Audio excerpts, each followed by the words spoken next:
তো এরপরে প্রশ্ন করেছেন এক ভাই যে 10ই মুহররম সম্পর্কে আজকে আমরা যে আলোচনা শুনলাম, এর সাথে ইমাম হাসান হোসেন লিখেছেন, হাসান হোসেন রাদিয়াল্লাহু আনহুর কাহিনী আমরা জানি এবং তাদের জন্যে রোজা রাখি। তাদের গল্পের সাথে মুহররমের 10 তারিখের গুরুত্ব সম্পর্ক কতটুকু? খুবই চমৎকার একটা প্রশ্ন। আপনার যে প্রশ্ন যে হুসাইন রাদিয়াল্লাহু আনহুর শাহাদাতের সাথে এটার কি সম্পর্ক, এটা আমি একটু আপনাকে ব্যাখ্যা করছি। 10ই মুহররমে আল্লাহ রাব্বুল আলামিন ফিরআউনের কবল থেকে মূসা আলাইহিস সালাম এবং বনু ইসরাইলকে মুক্তি দিয়েছেন। এটা ছিল মুহররম মাসের 10 তারিখ। এই নিয়তে আমরা সওম রাখি, এই নিয়তে আমরা রোজা রাখব। আর কাকতালীয়ভাবে এই দিনেই 10ই মুহররমে ইমাম হুসাইন রাদিয়াল্লাহু আনহুর শাহাদাত ঘটে গেছে। এটা প্রায় 60 কি 62 হিজরি থেকে ঘটনা। কথা কি বুঝতে পারছেন? আমি বুঝাতে পারছি না। অনেক পরে, মানে কাকতালীয়ভাবে এই দিনেই হুসাইন রাদিয়াল্লাহু আনহুর শাহাদাতটা ঘটে গেছে। এই কারণে আমাদের মধ্যে একটা প্রচলন হয়ে গেছে যে হয়তোবা এই উদ্দেশ্যে এখানে রোজা রাখতে হয়। আসলে ব্যাপারটা এমন নয়। একটু ব্যাখ্যা করলে বুঝবেন, আমি ব্যাখ্যাটা করতে চাচ্ছি, না হলে আপনাদের ক্লিয়ার হবে না, আর এই বক্তব্যটা হয়তো অনলাইনে যাবে। তো আমি এই জায়গা থেকে আপনাদেরকে একটু ব্যাখ্যা করে শোনাচ্ছি, একটু খেয়াল করেন আমার দিকে। রাসূল সাল্লাল্লাহু আলাইহি ওয়াসাল্লামের ইন্তেকালের পর খলিফা হন আবু বকর সিদ্দিক রাদিয়াল্লাহু আনহু, তারপরে ওমর রাদিয়াল্লাহু আনহু, তারপরে উসমান রাদিয়াল্লাহু আনহু। এই উসমান রাদিয়াল্লাহু আনহুর এই সময় থেকে শেষের দিকে একটা সমস্যা সৃষ্টি হয়েছে। কি সমস্যা? উসমান রাদিয়াল্লাহু আনহুকে কিছু বিদ্রোহীরা হত্যা করেছিল। একটু বোঝার চেষ্টা করেন, ইতিহাস পড়তে কিন্তু অনেক সময় লাগে, আমি খুব অল্প সময় আপনাকে শেখাচ্ছি।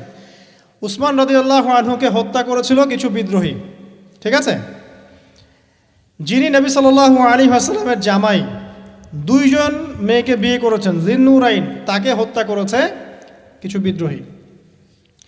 এরপরে খেলাফতের দায়িত্বে আসেন আলী রাদিয়াল্লাহু আনহু। কে আসেন? আলী রাদিয়াল্লাহু আনহু। আলী রাদিয়াল্লাহু আনহু দায়িত্ব নেন এই মক্কা মদিনা এই জায়গাটুকুর উপরে। তার হাতে সাহাবায়ে কেরাম বায়াত করেন। কিন্তু ওই দিক বলতে বোঝাচ্ছি সিরিয়া, শামের দিকে, সেদিকের গভর্নর ছিলেন মুয়াবিয়া রাদিয়াল্লাহু আনহু। কি নাম? মুয়াবিয়া রাদিয়াল্লাহু আনহু। তিনিও কিন্তু একজন বড় মাপের সাহাবী, ঠিক আছে? তো মুয়াবিয়া রাদিয়াল্লাহু আনহু সেখানে নিজে সেখানকার খেলাফতের দাবি করেন। আলী রাদিয়াল্লাহু আনহুর হাতে বায়াত তিনি করেননি। আলী রাদিয়াল্লাহু আনহুকে বারবার একটা বিষয়ের চাপ দেওয়া হচ্ছিল যে উসমান রাদিয়াল্লাহু আনহুর শাহাদাতের আগে বিচার করতে হবে, হত্যাকারীর বিচার করতে হবে। তো এখানে একটা দ্বন্দ্ব, মানে একটা পলিটিক্যাল দ্বন্দ্ব সৃষ্টি হলো। ওইদিকে মুয়াবিয়া রাদিয়াল্লাহু আনহু তিনি খেলাফতের দাবিদার হয়ে উঠলেন, এদিকে সাহাবায়ে কেরাম সহ অনেকেই আলী রাদিয়াল্লাহু আনহুর কাছে বায়াত করলেন। তো এর ফলশ্রুতিতে দেখা যায় আলী রাদিয়াল্লাহু আনহু তার রাজধানীটাকে কুফায় নিয়ে যান, ইরাকের কুফায়। তো ইহুদিদের ইন্ধনের ফলে এক পর্যায়ে দেখা যায় যে আলী রাদিয়াল্লাহু আনহুর এক পক্ষ এবং একদিকে মুয়াবিয়া রাদিয়াল্লাহু আনহুর এক পক্ষ, তারা একটা মানে অনাকাঙ্ক্ষিত যুদ্ধের দিকে চলে যান, ঠিক আছে?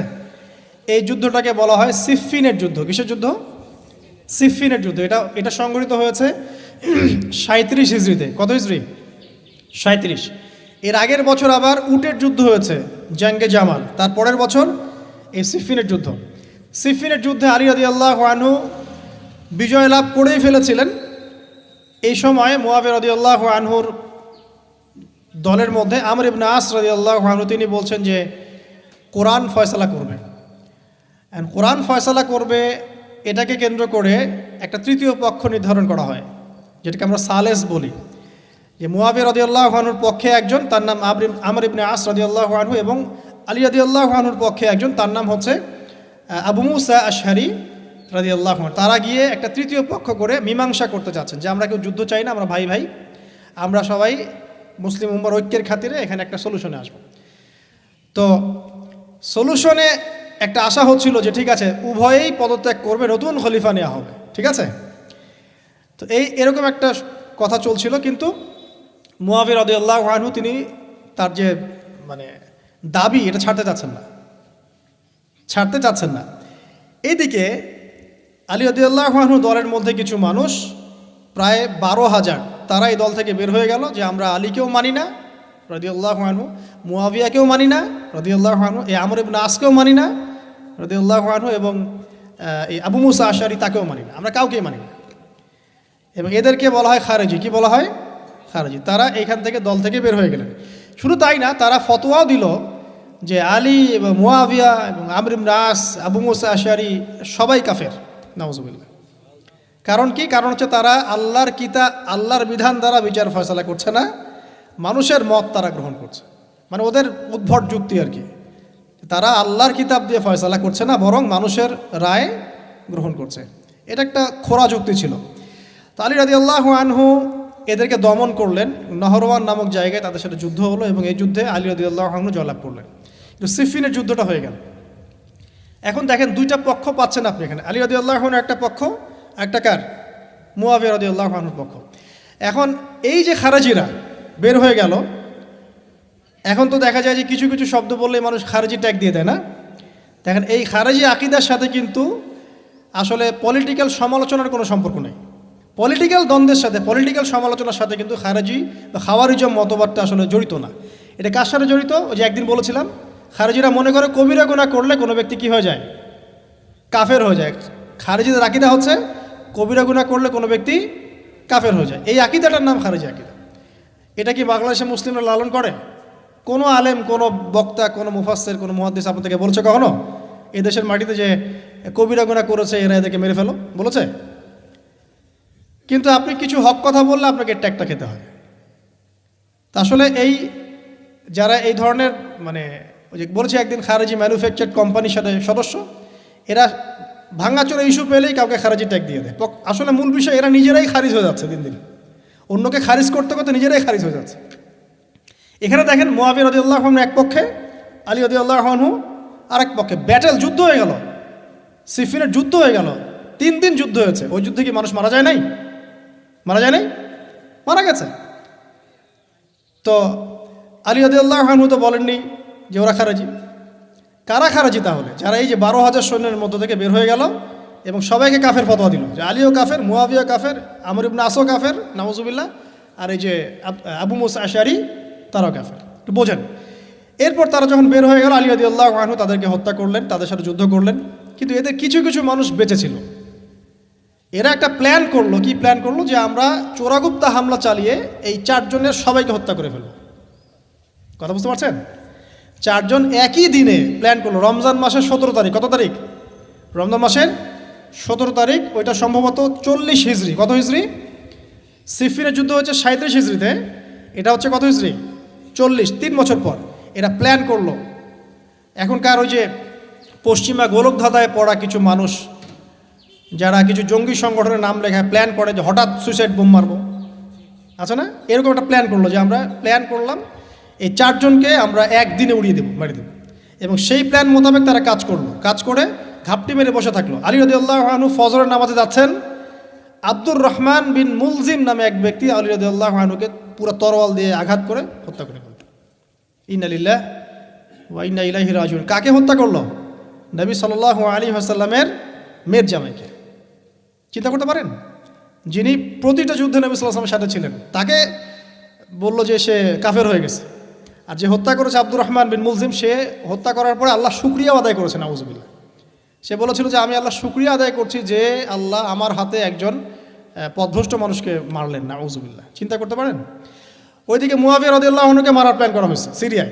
উনাকে আঘাত করা হয়েছে, কিন্তু আঘাতটা তার মানে শরীরের সেই জায়গায় লাগে নাই যেখানে লাগলে তিনি মারা যেতে পারতেন। তিনি আহত হয়েছেন, পরবর্তীতে চিকিৎসা করে সুস্থ হয়ে গেছেন। আর এদিকে আমর ইবনে আস এবং আব্দুর রহমান আবু মুসা আশআরী তাদের উপরে হামলা হয়েছে। আমর ইবনে আসের জায়গায় আরেকজন সাহাবী গিয়েছেন নামাজ পড়তে, তিনি ডেড। মানে তাদের উদ্দেশ্য সফল হয়েছে এই জায়গায় যে আলী রাদিয়াল্লাহু আনহুকে হত্যা করা হয়েছে। তো এখন আলী রাদিয়াল্লাহু আনহু যখন নিহত হয়ে গেলেন, তাহলে কে থাকলো এখন? মুয়াবিয়া রাদিয়াল্লাহু আনহু। আচ্ছা, আলী রাদিয়াল্লাহু আনহু চলে যাওয়ার পরে তার সন্তান হাসান রাদিয়াল্লাহু আনহু, কি নাম? হাসান রাদিয়াল্লাহু আনহুর হাতে সাহাবায়ে কেরামের অনেকেই বায়াত করলেন, মানে তাকে খেলাফতের দায়িত্ব দিলেন। তো এবং তিনিও কুফায় রাজধানী, এখানে তিনি আছেন এবং কুফাবাসী তাকে মানে প্রলুব্ধ করছে কিছু কিছু মানুষ যে আপনার উচিত মুয়াবিয়া রাদিয়াল্লাহু আনহুর সাথে যুদ্ধ করা, ঠিক আছে? কিন্তু হাসান রাদিয়াল্লাহু আনহু সেই কাজটা করলেন না। তিনি বলেন, না, আমি মুসলিমদের মধ্যে দ্বন্দ্ব চাই না, বরং আল্লাহর নবী একটা ভবিষ্যৎবাণী করেছিলেন সাল্লাল্লাহু আলাইহি ওয়াসাল্লাম যে আমার এই নাতি হাসান মুসলিমদের বড় ফিতনার সমাধান করে দিবে। সুবহানাল্লাহ, কথা বুঝতে পারছেন? তো হাসান রাদিয়াল্লাহু আনহু তখন কি করলেন, নিজে তার যে এই যে দায়িত্ব, খেলাফতের দায়িত্ব, তিনি মুয়াবিয়া রাদিয়াল্লাহু আনহুর হাতে ছেড়ে দিলেন। সুবহানাল্লাহ, তিনি নিজে পদত্যাগ করলেন। ঠিক আছে, আমার ক্ষমতার দরকার নাই, মুসলিমরা আপোষে মারামারি কাটাকাটি থেকে রক্ষা পাক। কিছু শর্ত ছিল ওই চুক্তির মধ্যে, যে মুয়াবিয়া রাদিয়াল্লাহু আনহু যে কাজই করবেন সুরাভিত্তিক করতে হবে, হ্যাঁ, আহলে বাইতদেরকে সম্মান করতে হবে, ভাতা নির্ধারণ করতে হবে, এরকম কিছু শর্ত ছিল, ঠিক আছে? তো মুয়াবিয়া রাদিয়াল্লাহু আনহু মেনে নিলেন। এবার কিন্তু সারা মুসলিম জাহারের কে খলিফা হলেন? কি নাম বলেন? মুয়াবিয়া রাদিয়াল্লাহু আনহু। এবং এরপর তিনি একাধারে 20 বছর খেলাফতের দায়িত্ব পালন করেছেন। কত বছর? 20 বছর। 40 হিজরিতে এই যে আলী রাদিয়াল্লাহু আনহু মারা যান, আর 20 বছর খেলাফতের দায়িত্ব পালন করেন কে? মুয়াবিয়া রাদিয়াল্লাহু আনহু। এবং এই সময় মুসলিমরা অনেক উন্নতি করেছে। এই সময় 1700টার মতো নৌজাহাজ ছিল মুসলিমদের।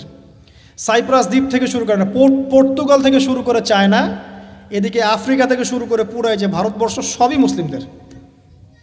চিন্তা করতে পারেন, পুরো বিশাল অর্ধবিশ্বের চেয়ে বড় জায়গায় শুধুমাত্র মুসলিমদের, এবং তিনি ওটাকে শাসন করছেন। কে শাসন করছেন? মুয়াবিয়া রাদিয়াল্লাহু আনহু, ঠিক আছে? এবার টার্নিং পয়েন্ট।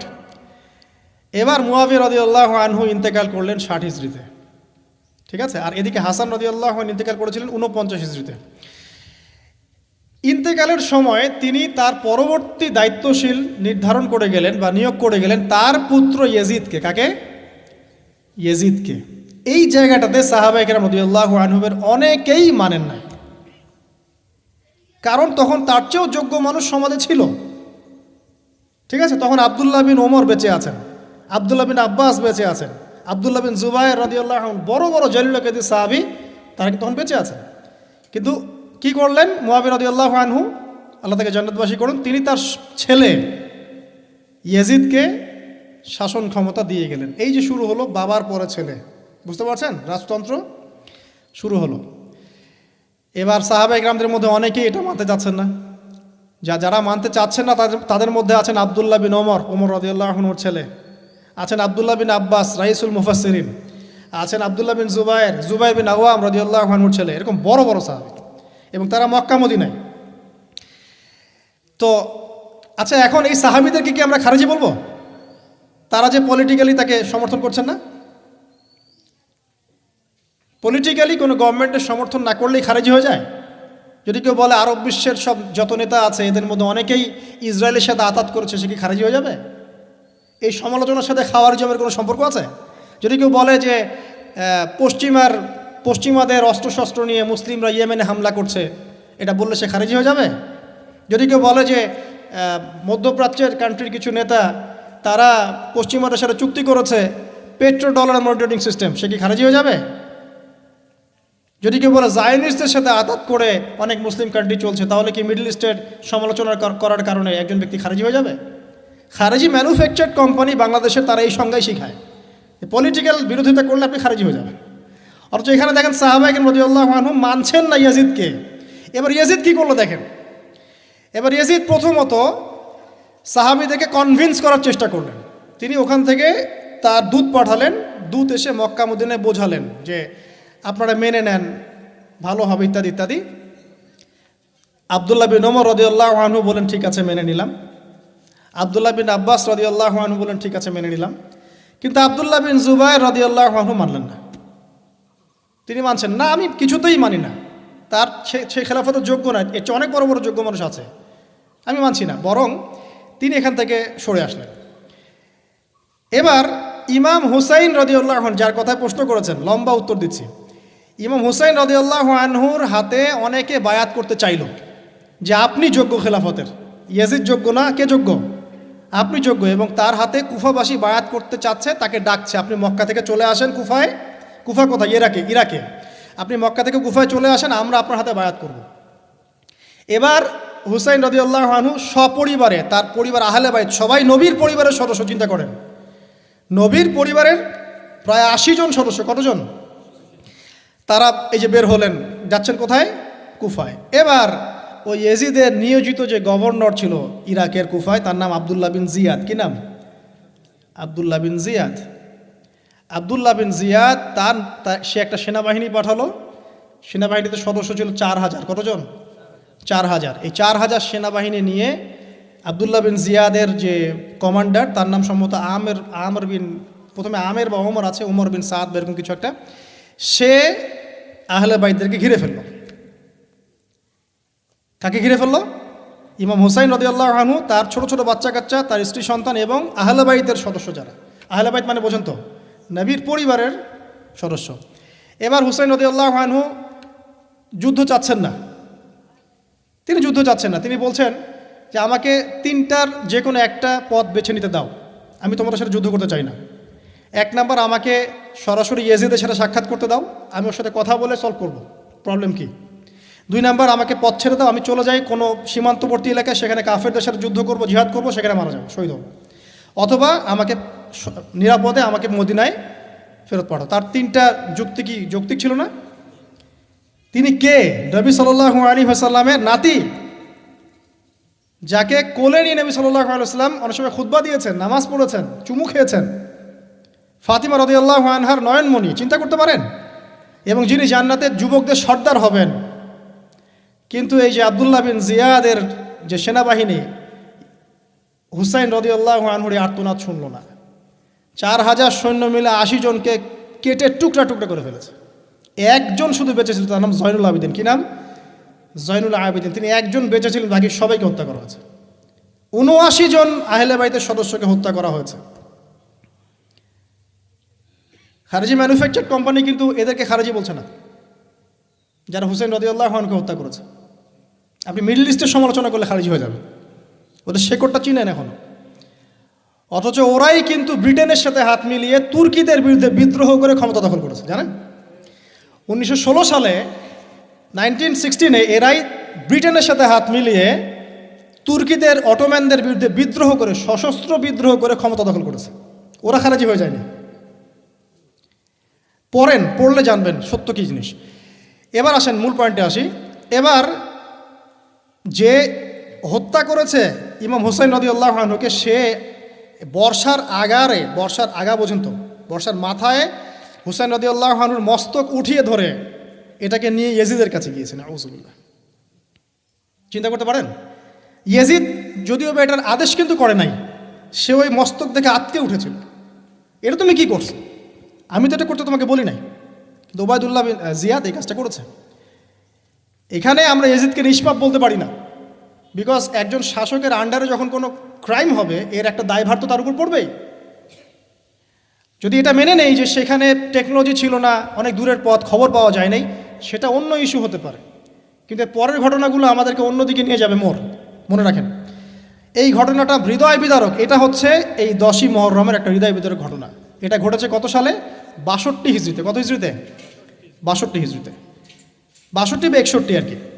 তো দেখেন, নবী সাল্লাল্লাহু আলাইহি ওয়াসাল্লামের ইন্তেকালের 50 বছর পরে এই কারবালার ঘটনা, এই ঘটনাটা কাকতালীয়ভাবে 10ই মুহররমে ঘটে গেছে। তা আমরা মনে করি যে এটার স্মরণে আমরা আজকের সওম রাখি, আসলে এটার স্মরণে নয়, ওই নাজাতে মুসার স্মরণে রাখতে হবে। ঠিক আছে? তো কারবালা ঘটনা বুঝলেন। এই 61 হিজরিতে এই কারবালার ঘটনা ঘটে, যেটা স্মরণে অনেকে রোজা রেখে থাকে সমাজে। আসলে এটা স্মরণে নয়, নাজাতে মুসার স্মরণে রাখতে হবে ইনশাআল্লাহ তাআলা। আল্লাহ পাক তৌফিক দান করুন, আমিন। এরপর মদিনাবাসী আর মক্কাবাসী এই যে ইয়াজিদের বিরুদ্ধে খেপে গেল। তারা কিছুতে তার আনুগত্য মানবে না, কিন্তু ইয়াজিদ চাপ প্রয়োগ করতে লাগলো। এক পর্যায়ে সেই যে মুসলিম বিন উকবাকে পাঠালো 10,000 সৈন্য দিয়ে মদিনায়। 3 দিন সে মদিনা অবরোধ করে রাখলো। সবাইকে বলল যে ইয়াজিদের আনুগত্য করতে হবে, অন্যথায় তোমাদের উপর হামলা করা হবে। নবীর শহরে মুসলিম বিন উকবার নেতৃত্বে পিছনে ইয়াজিদ ছিল। ইয়াজিদের শাসনামলে মুসলিম বিন উকবার নেতৃত্বে 63 হিজরিতে 3 দিন মদিনায় ম্যাসাকার চালানো হয়েছে। মদিনার মানুষকে হত্যা করা হয়েছে। মদিনার মানুষ সাহসিকতার সাথে যুদ্ধ করেছে, ডিফেন্ড করেছে, তাদেরকে হত্যা করা হয়েছে। মদিনায় লুটপাট করা হয়েছে, ধ্বংসযজ্ঞ চালানো হয়েছে, হাজার হাজার মানুষ মারা গেছে। এখন আমাকে বলেন, এই যে মদিনার যে মানুষগুলো এই মুসলিম বিন উকবার সেনাবাহিনীর বিরুদ্ধে দাঁড়িয়েছিল, এরা কি খারেজি ছিল? ওরা যে শাসকের বিরুদ্ধে যুদ্ধ করলো? উত্তর দেন। এই খারেজি ম্যানুফ্যাকচার্ড কোম্পানিকে বলেন, উত্তর দিতে বলেন। মুসলিম বিন উকবার নেতৃত্বে যে বাহিনী মদিনা আক্রমণ করলো আর মদিনাবাসী যে বীরত্বের সাথে ডিফেন্ড করলো, এখন কি মদিনার সব মানুষ খারেজি হয়ে গিয়েছিল? পলিটিক্যাল দ্বন্দ্বের সাথে খাওয়ারিজমের কোনো সম্পর্ক আছে? মানুষকে কি বোঝায়? শুধু তাই না, এই সময়ে মক্কায় আব্দুল্লাহ বিন জিয়াদ রাদিয়াল্লাহু আনহু তিনিও তার বলয় গড়ে তুলেছেন, তার হাতে মানুষ বায়াত শুরু করেছে। আর ইয়েজিদকে মানুষ মানছে না, বলছে আব্দুল্লাহ বিন জুবাইর তার হাতে আমরা খেলাফতের বায়াত করব। বহু মানুষ আব্দুল্লাহ বিন জুবাইর রাদিয়াল্লাহু আনহুর হাতে বায়াত করা শুরু করলেন।